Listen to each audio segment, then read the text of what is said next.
na News Team. Agila, Balita.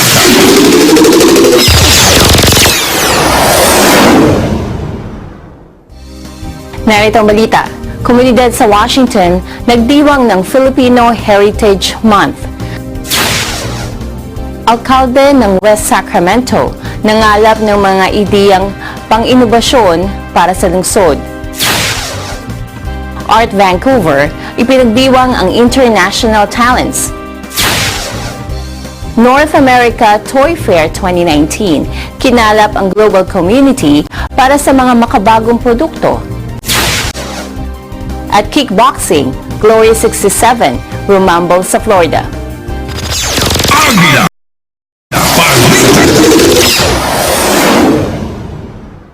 Magandang araw! Ako si Myla Simbulan at ito ang Agila Balita, sumasahing papawid mula sa Philadelphia. Agila,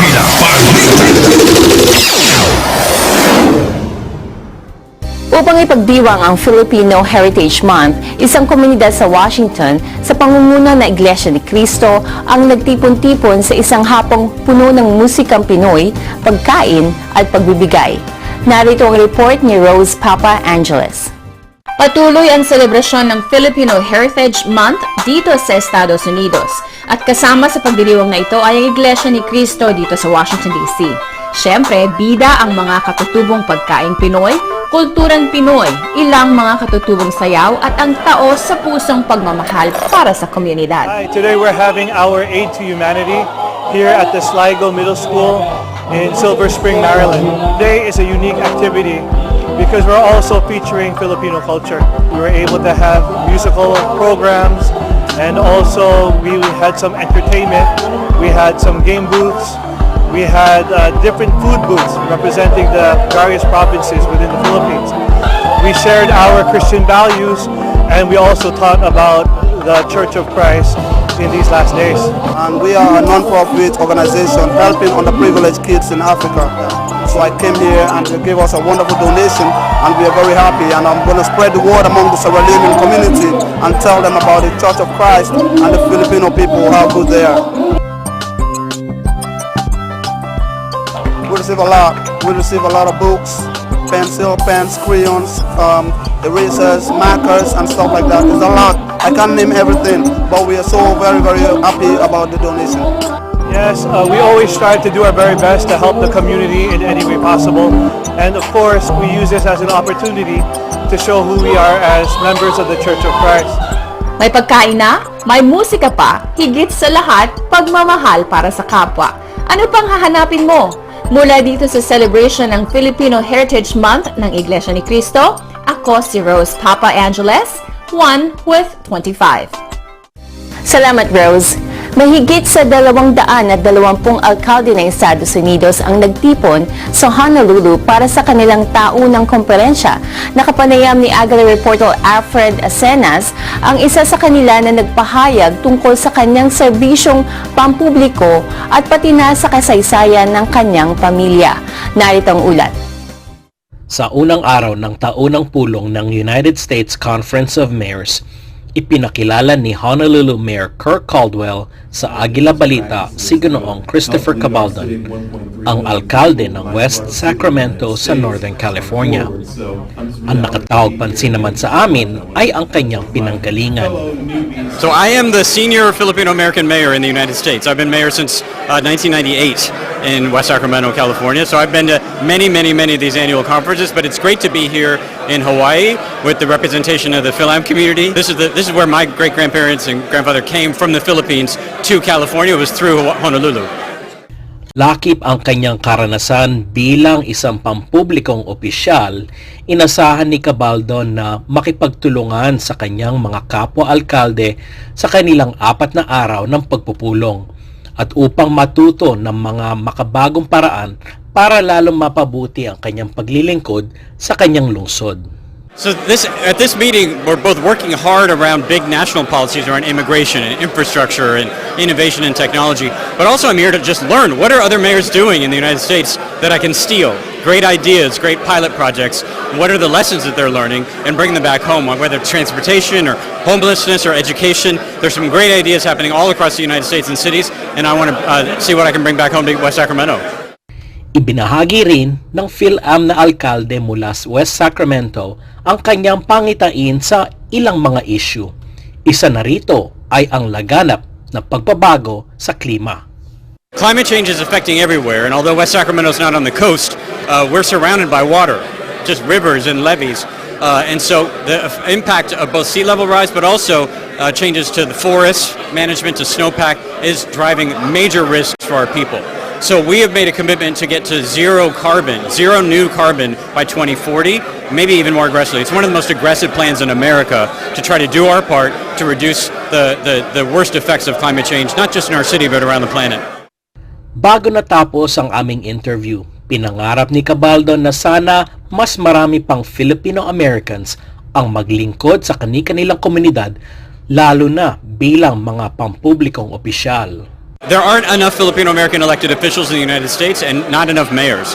So it's really important to be here and to be visible and to show people who we are as a community and to build support and alliances throughout the country with other mayors. Si Cabaldon ay isa lamang sa mahigit 220 mga alkaldeng dumalo sa annual meeting na ginanap kamakailan sa Hilton Hawaiian Village. Mula sa Hawaii, ako si Alfred Acenas, 1 with 25. Salamat, Alfred. Susunod, Art Vancouver ipinagdiwang ang International Talents. North America Toy Fair 2019, kinalap ang global community para sa mga makabagong produkto. At Kickboxing Glory 67, rumambol sa Florida. Agila,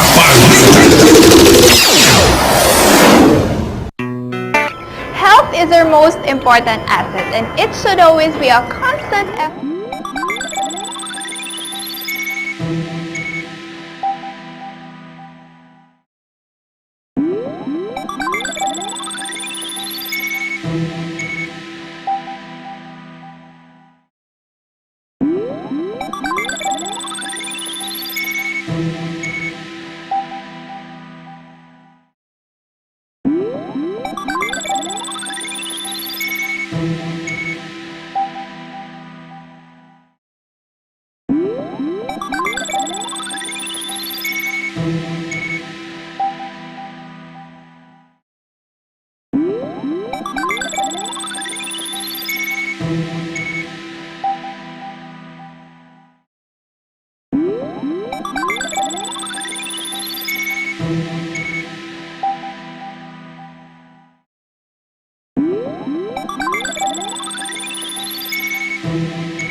Digital Nest only on Net 25.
Net25 is now available on OSN, the largest entertainment network in the Middle East and North Africa.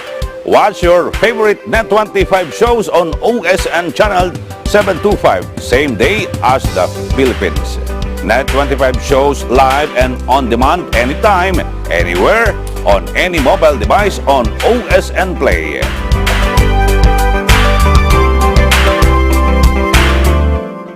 ASEAN in Focus, Monday to Friday, 2 to 2:30 p.m. Agila Balita.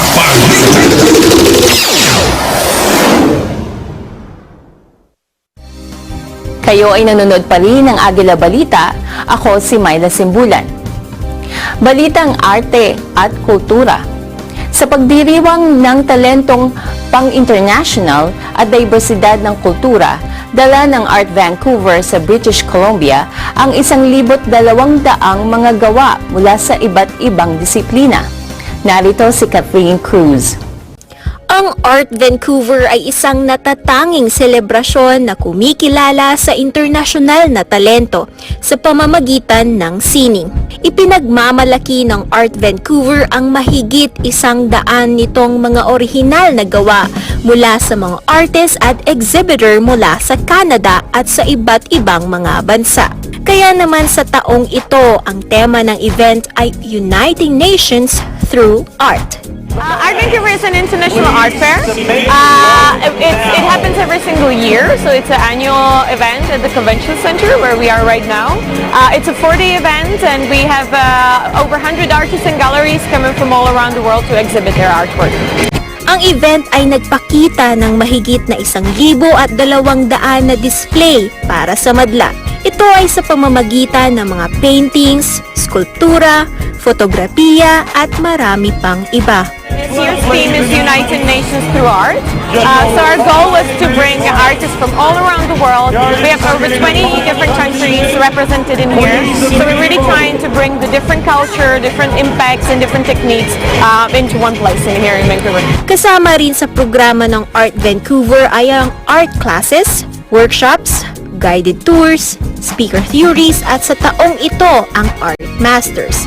Art Master ay isang painting competition na kung saan binigyan lamang ng 1 oras ang mga kalahok na gumawa ng isang theme piece canvas gamit lamang ang mga binigay na gamit at kulay sa pagpinta. Ang nanalo sa kompetisyong ito ay si Ibe Ananaba na nagmula pa sa bansang Nigeria. Kilala ang Vancouver sa diversity at bukas na pagtanggap nito sa iba't ibang kultura. Kaya naman ito ay naipakita rin sa kanilang mga exhibit. Sa taong ito, umabot sa 10,000 ang dumalo sa event na ito. What we really try to do is to nurture not only those who are already established artists or galleries, but also we try to pick those who are emerging artists. We support them with promotion, with marketing, and we really try to help them to get to sometimes just make the first step out there in their career. And just in general, our mission is to support and empower not only local but international arts community. So this is how we do it. Para sa Agila Balita, mula dito sa Vancouver, Canada, ako si Kathleen Cruz, 1 with 25. Salamat, Kathleen. Balitang business naman. Tinipon ng North American Toy Fair 2019 sa New York ang global community upang ipakilala sa kanila ang pinakabagong mga produkto ng taon pagdating sa mga laruan. Alamin natin kay Agila reporter Maynard Binaday ang mga detalye. As you can see from the 2019 Toy Fair, no matter what you or your kids are into, you can look forward to some exciting things. Kung mapapansin ninyo rito sa kinatatayuan ko, ano man ang hilig nyo, bata ka man sa edad o di kaya'y young at heart, ika nga. May mga nakawiwiling mga bagay ang sasulubong sa inyo sa 2019 Toy Fair, dito sa New York City. Nagkaroon kami ng pagkakataong makapanayam ang isa sa mga tagapanguna ng The Toy Association at kanyang ibinahagi ang magandang samahan ng bawat nagbebenta at mamimili na patuloy na dumarami kahit sa paglipas ng mga taon. We're here at the North American International Toy Fair in New York City. For more than 100 years, buyers and sellers of toys have come together to share with each other what's new, what's exciting, and what they expect to succeed at retail. The global toy community comes together here in New York for the fair. We have over 1,000 exhibitors with attendees from more than 100 countries. And one thing we're very proud of is that more than 200 companies have joined us as new exhibitors, and that's the lifeblood. That's what keeps the industry flowing. The products are as diverse as the children who will play with them. We have everything from arts and crafts to action figures to board games, and so many toys are infused with the latest technology. Something for everyone. Amin ring nakausap si Patrick Burwis tungkol sa mga trends o uri ng produkto na papatok sa mga mamimili sa panahong ito, na kadalasan ang target consumer ay mga bata. So there's a number of trends that we cover very closely. If you look at one of the more evergreen trends that we cover closely is kids tech. So we have a line of Curio smart products. And our lineage or our DNA of that line is that we really follow consumer electronic trends, but we pack them into really kids-safe and really fun products that are on trend, like tablets and smartwatches and phones. Another trend that we watch very carefully here is the rescue trend for really not only adopting but loving the forgotten pets of the world. What we find the key targets is really kind of tapping into what kids want, but really making sure that we're putting it into an environment where mom, grandmom, more importantly, we see globally dad being a much, much bigger part of the purchasing process. And so we want it to be fun, number one, first and foremost. And we want it to be something that's fun, but also very relatable to mom and dad.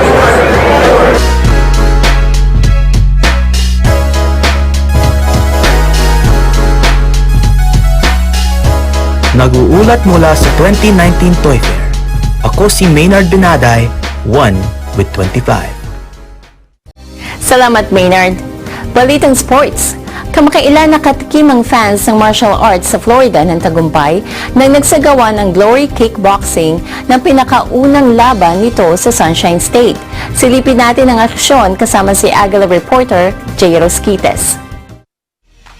Glory, the world-renowned kickboxing promotion, continued to make its benchmark in the U.S. by descending upon Florida soil, giving long-awaited fans a taste of elite kickboxing.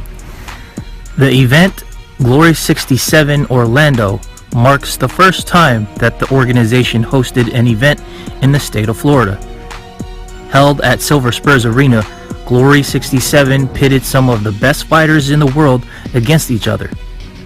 Here's the recap. The prelims had two bouts, with one ending in a technical knockout. Local Floridian fighter Javanis Ross, who was on his Glory debut, suffered a leg injury to the much experienced Nick Chastain in the second round, resulting in a TKO. In the second bout, Taylor Kroll defeated Paul Banasiak via judge's decision. Both victors, Chastain and Kroll, stated in their post-fight interview that they wished for a victory by way of knockout, but they would settle for the win. Glory's Super Series consisted of 5 bouts, 2 in the lightweight division, 1 in the welterweight, 1 in the featherweight, and 1 in the female category for super bantamweight. Of the 5 bouts, 4 went to unanimous decisions. 2 Floridian fighters were pitted against each other, in which Kimon Diop defeated John Morehouse. Serhiy Adamchuk, out of Ukraine, lost against Kevin Van Ostrand. Vince McGuinness lost to Peter Stanonik, who remains undefeated. Rebecca Irwin, the female fighting prodigy out of Texas, won her second Glory bout over Taylor Jenkins by also way of unanimous decision. Being only 18 years old, Irwin moved up in rankings and in popularity. After the fight, we asked what her advice would be to younger girls who would look up to her and want to pursue a fighting career. The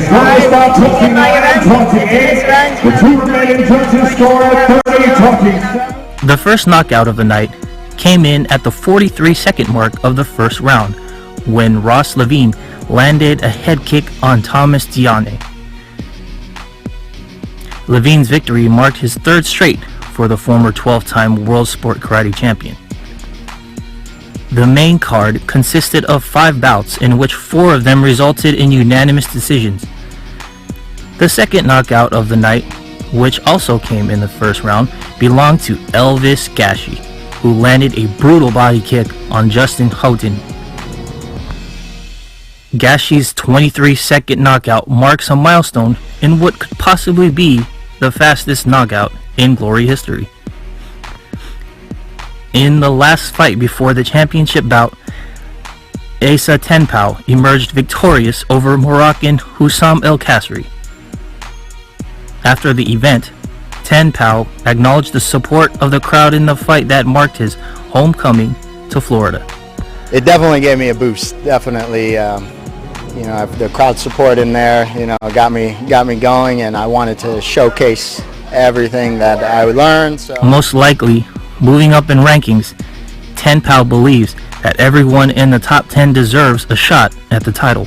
So we'll see. I'd rather fight for the belt because I know I'm going to get everybody that's the best when I have that belt. Though undefeated, Tenpao plans to travel to Thailand for a month for more training and to sharpen up his performance. Yeah, the training's always got to change around. I always got to do new things. Can't fight the same fight all the time or you're going to get picked apart. So in the featherweight championship bout, anticipation grew as Thailand's Pet Panamrong Kiatamuukao would defend his title against Uzbekistan's Anvar Boynazarov. Pech landed his signature thrust kicks along with some devastating lower body kicks on Boynazarov. In the 5th and final round, Pech landed a beautiful sweep on Boynazarov. Eventually, Pech became too much to handle for the Uzbek, successfully defending the featherweight title for the second time. Pech now improves to 162 career wins, with 10 of those in Glory kickboxing, arguably becoming the best pound-for-pound champion in the sport. Glory 67 was an eye-opener for kickboxing fans in Florida. Fans witnessed fights that went the distance to fights that ended with fast knockouts. As for the fighters, their mission in the sport continues to live on through the support of the fans and their training camps.